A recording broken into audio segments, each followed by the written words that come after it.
Maintenant, faut pas vous dire que tous les mois ça va, quoi. Il y a des mois où, voilà, tu conjugues avec la boîte sardine et vous êtes ensemble. Voilà. Donc, ça c'est pour ce que ça rapporte. Et je tiens à préciser qu'il y a plus de mois où tu conjugues avec la boîte sardine que des mois où ça va. Faut garder ça à l'esprit.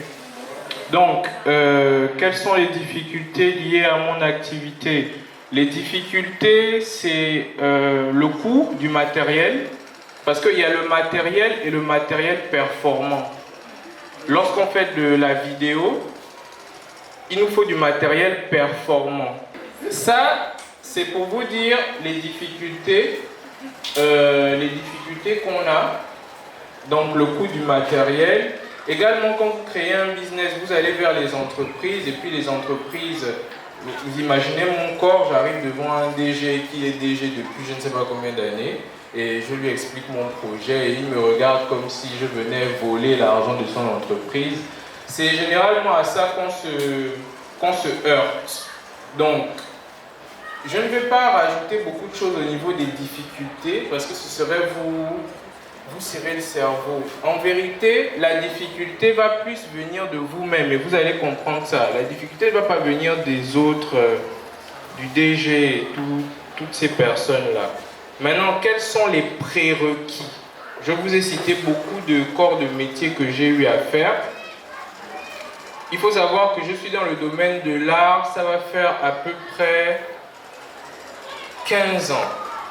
Ça va faire à peu près 15 ans. Je suis dans le cinéma, ça va faire à peu près 8 ans que je suis dans le cinéma. Mais j'ai commencé en étant d'abord BDiste parce que je dessinais depuis tout petit. Ensuite, je me suis intéressé à la danse. J'ai dansé quelque peu. Et puis la santé m'a dit, il faut arrêter de danser. C'est pas intéressant. Donc, je suis passé à la musique juste après. Après la musique, j'ai fait du théâtre. Et après tout ça, j'ai fait ça à l'école. Vraiment j'étais comme vous. Après la musique, j'ai fait du théâtre. Et au final, après le théâtre, je suis allé au niveau du cinéma. Donc, la partie la plus importante que vous devez retenir, c'est au niveau des prérequis. Premier prérequis, la passion. Qui peut me définir la passion ici? La passion, c'est l'amour de la chose qui tient faire dans la vie, comme un sport ou bien comme une activité idéale. On peut dire que la passion, c'est l'amour excessif pour une personne ou un métier quelconque. D'accord. Donc, l'amour excessif et tous ces éléments-là. Alors, vous allez avoir besoin de passion, quel que soit ce que vous allez choisir de faire. Je ne suis pas ici pour vous dire que parmi vous, il y a forcément ceux qui veulent être réalisateurs, ceux qui veulent être scénaristes, ceux qui veulent être acteurs, c'est très bien. Il n'y a pas de souci, ceux qui voudront un accompagnement, je le ferai volontiers. Mais le plus important pour moi, c'est que vous puissiez trouver quelle est votre passion. Et moi, à votre âge, lorsque je connaissais déjà ma passion, je savais que je voulais être dans le monde artistique. Les bureaux ne m'intéressaient pas. Et même quand j'ai terminé le bac, j'ai voulu travailler en entreprise. J'ai fait une semaine, c'était trop. Une semaine. Oui, une semaine. Le matin, arrivé tôt, 17h, on rentre. Demain, tu reviens. Et puis, en vrai, tu te rends compte que je faisais la même chose que je faisais à l'école. Parce qu'à l'école, quand le prof parlait, moi, je dessinais derrière mon cahier. Et donc, au travail aussi, je faisais maintenant la même chose. Au lieu de travailler, bon, j'ai terminé ma tâche, donc je dessine encore. Et j'ai préféré laisser tomber. Donc, vous devez identifier c'est quoi votre passion. Et moi, à votre âge, lorsque je posais la question à d'autres élèves, ils me disaient « Oui, mais moi, je ne sais pas exactement, je suis bon en quoi. Moi, je ne connais pas mon talent. » Ou encore « Moi, je n'ai pas de talent. » C'est extrêmement faux. Je sais que là, dans la pièce, il y a des gens qui ont déjà pensé ça. « Je n'ai pas de talent. » Non, mais j'ai cherché, je n'ai pas de talent. Tu as cherché quand? À quel moment est-ce que tu as cherché? Donc vous avez tous un talent, sauf que vous vous y êtes mal pris pour trouver c'est quoi votre talent. Vous devez commencer le processus à l'envers, c'est-à-dire qu'est-ce que vous savez faire. Est-ce qu'il y a des terminales là? Levez la main s'il vous plaît, les terminales. Ok, merci.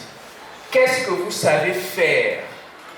Vous devez vous poser la question, je sais faire quoi? Quand vous avez identifié ce que vous savez faire, même si c'est quelque chose de négatif, vous pouvez le rendre positif pour que cette chose-là devienne une activité génératrice de revenus pour vous grâce au digital. Je ne dis pas que dans la pièce, il y a des voleurs, mais admettons qu'il y a un voleur. Cher voleur, tu as des capacités qui sont très bonnes dans certains corps de métier. Si tu sais voler, ça veut dire que tu es très... comment je peux appeler ça? Voilà, tu es futé, tu es malin, tu es stratégique, voilà. Ben laisse-moi te dire qu'au lieu de terminer dans un camion Iveco, au lieu de terminer à la prison centrale de Libreville qui n'a plus de place, je préfère te dire que ton talent là, il est intéressant. Alors il y a encore une autre personne, c'est cette personne-là, je ne veux pas dire le féminin parce que ce serait bizarre de pointer du doigt les filles, mais il y a cette personne-là qui écrit des longs commentaires sur Facebook à d'autres personnes. Quelqu'un a posté sa photo, tu viens, tu écris un long commentaire pour dire que tu n'aimes pas sa robe, que tu n'aimes pas sa chaussure, que son maquillage est mal fait. Toi aussi tu as un talent, mais tu ne sais pas c'est quoi ton talent. Ton talent c'est d'écrire. Ce que tu es en train d'écrire là, c'est écrire. C'est ça ton talent. Maintenant, tu dois savoir canaliser ton talent. Au lieu d'aller écrire, voilà, elle est là, elle peut canaliser votre talent. Vous la voyez juste après. C'est-à-dire que, au lieu d'aller écrire des choses qui n'ont ni tête ni queue, vous utilisez votre talent d'une autre manière. Donc la question à se poser, c'est qu'est-ce que je sais faire? Et vraiment, je vous dis, quelle que soit votre réponse, on va quand même essayer parce que on ne sait jamais. Qu'est-ce que tu sais faire? Erreur 444. Qu'est-ce que tu sais? Je sais dessiner et jouer au basket. Ok. Qu'est-ce que tu sais faire? Je sais chanter. Qu'est-ce que tu sais faire? Je sais préparer. Ok.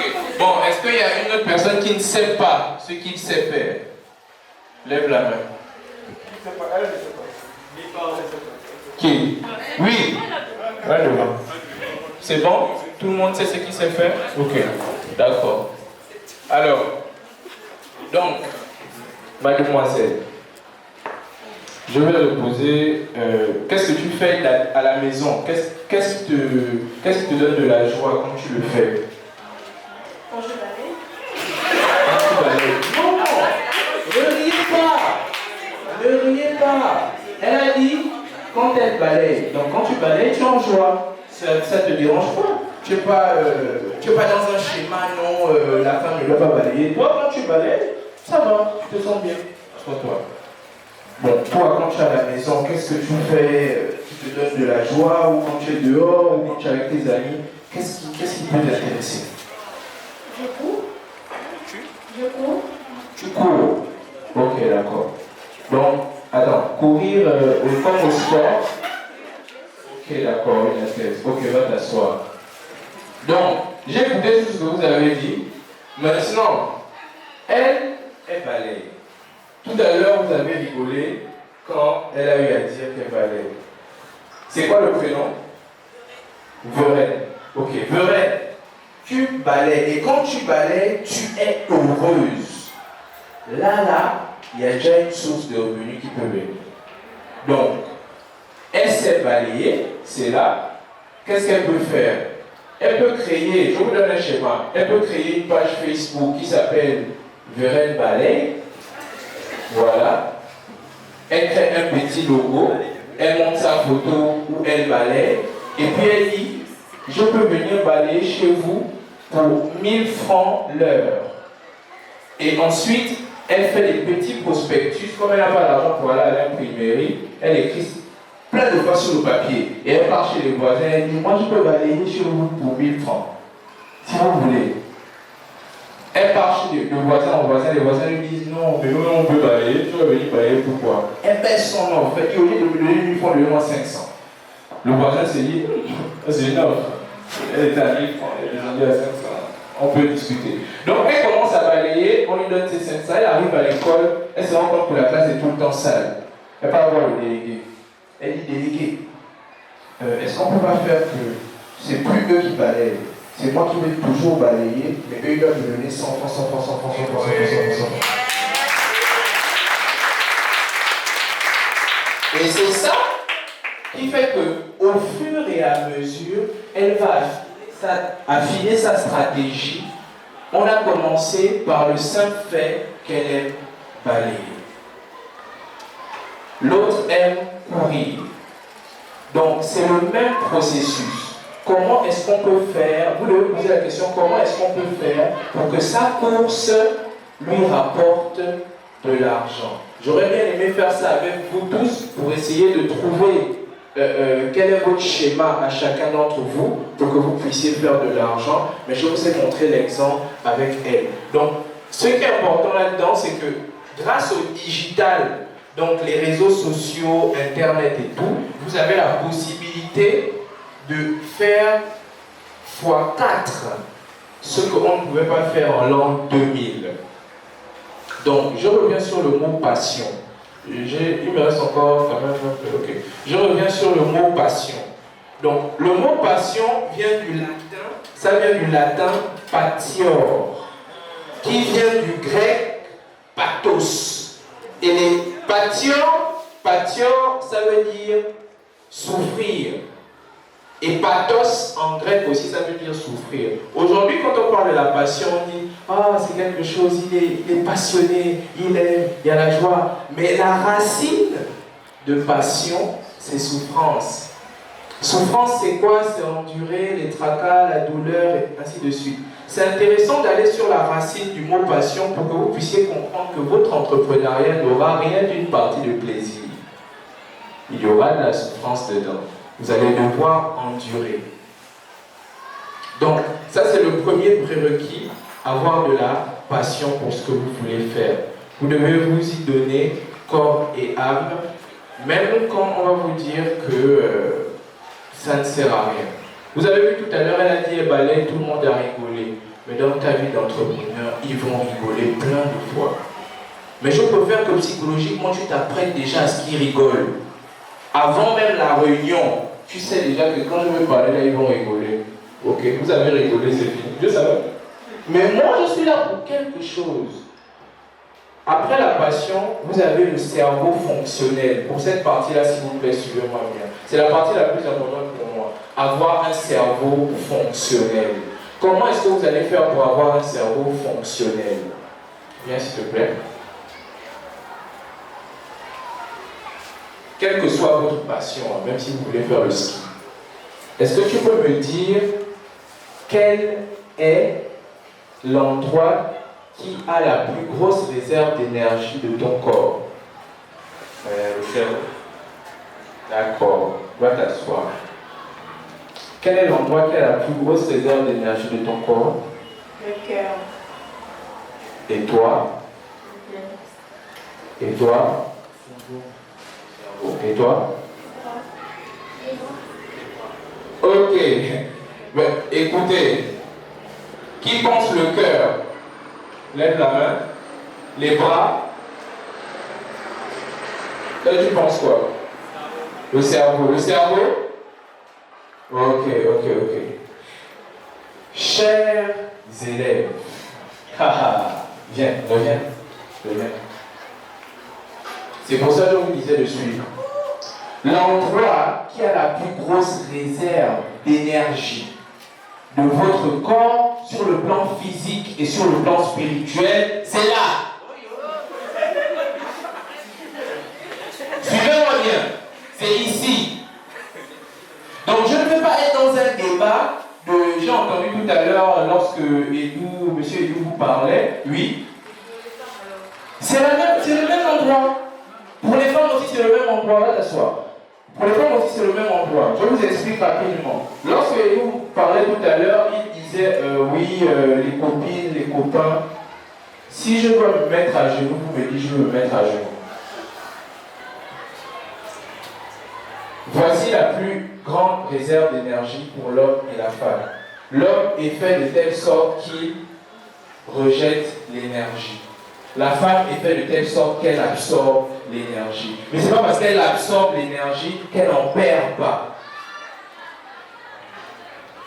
Ceux qui veulent réussir, ceux qui veulent mettre la famille à l'abri, maman à l'abri, avoir une belle voiture, avoir une belle maison, je ne vais pas venir vous donner le discours comme quoi vous avez votre bac, vous avez votre petite amie, à 25 ans vous avez votre bébé, nada. Nada. Ça là,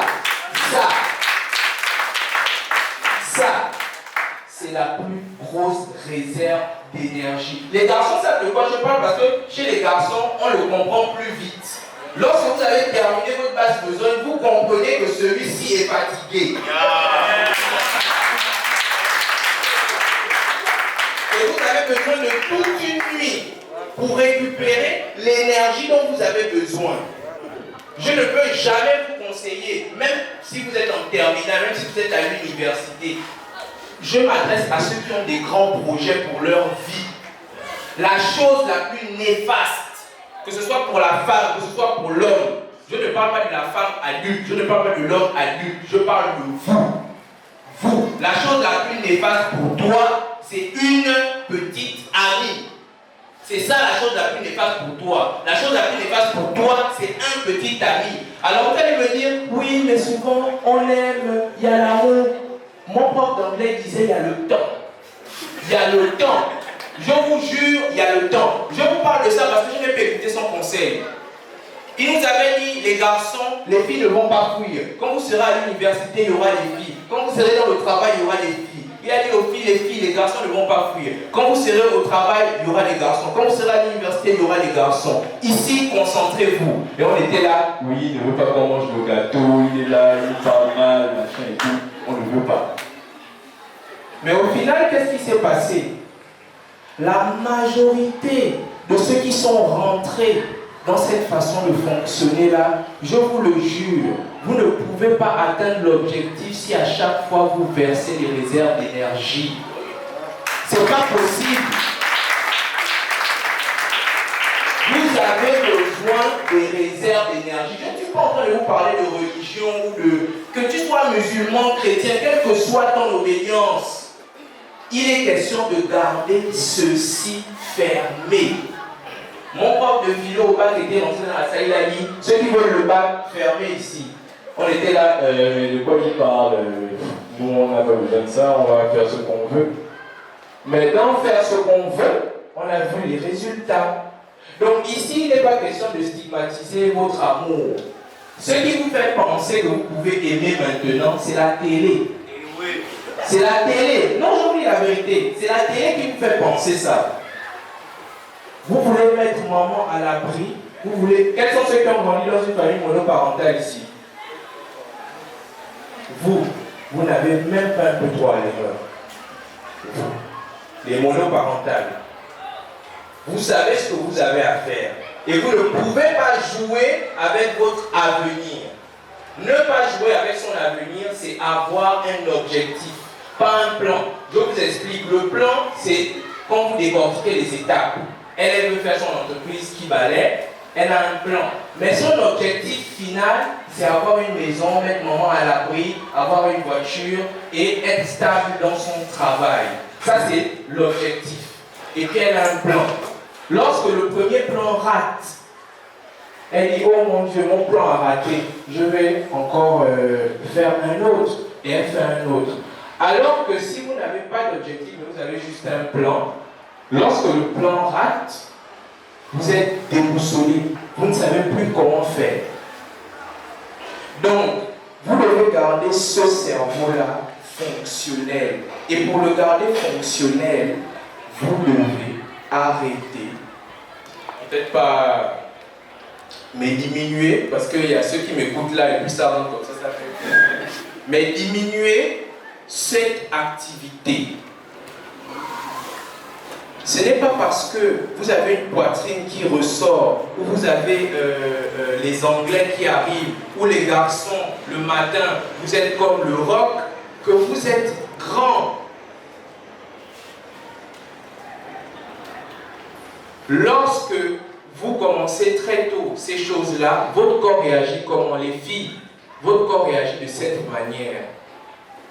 Vous démarrez, le corps dit, il sent qu'il y a quelque chose d'étranger. Oh, mais ça c'est quoi? Et il envoie le message au cerveau que apparemment elle est déjà grande. Donc on va ralentir la production de toutes les hormones qui sont censées la faire grandir.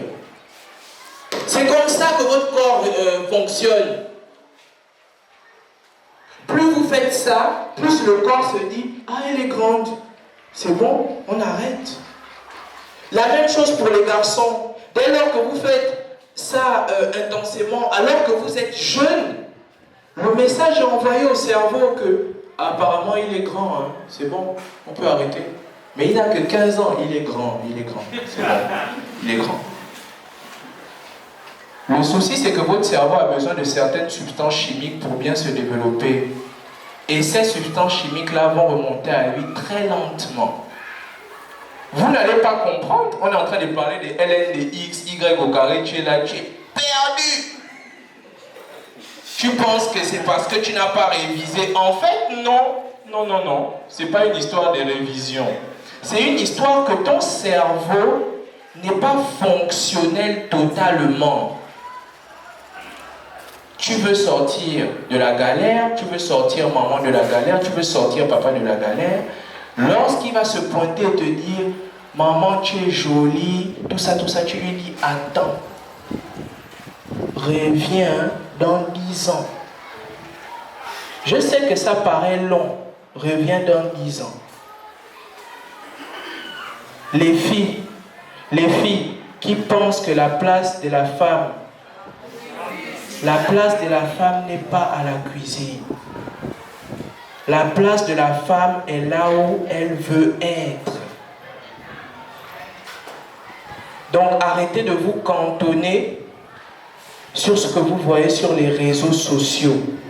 Vous allez avoir besoin de passion, d'un cerveau fonctionnel, de sensibilité pour pouvoir réussir votre activité. Il n'est pas question d'être réalisateur, acteur ou autre chose. Il est question que vous puissiez comprendre quels sont les enjeux pour réussir. Merci.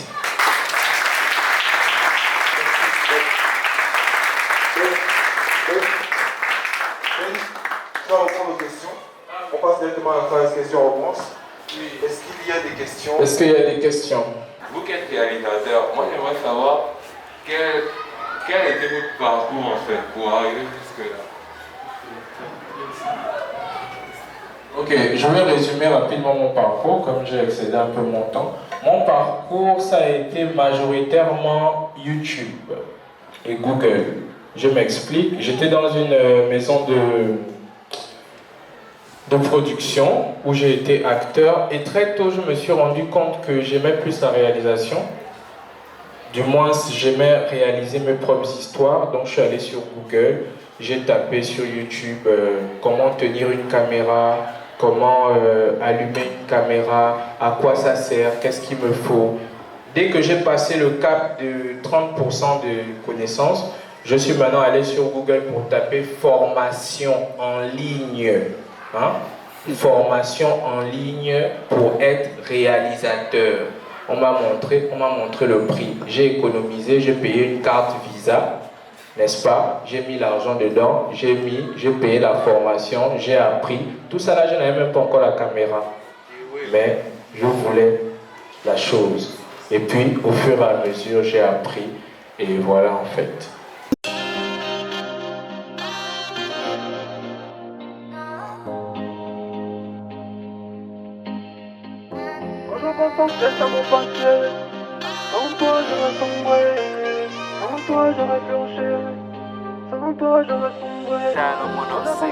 Je tombe, tu m'élèves.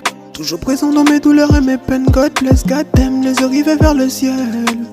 Les yeux rivés vers le ciel. Le sexe est dur de vivre selon toi. Je mets parsemé d'embûches, mais quoi qu'il arrive, je garde la foi. Je ne sens pas.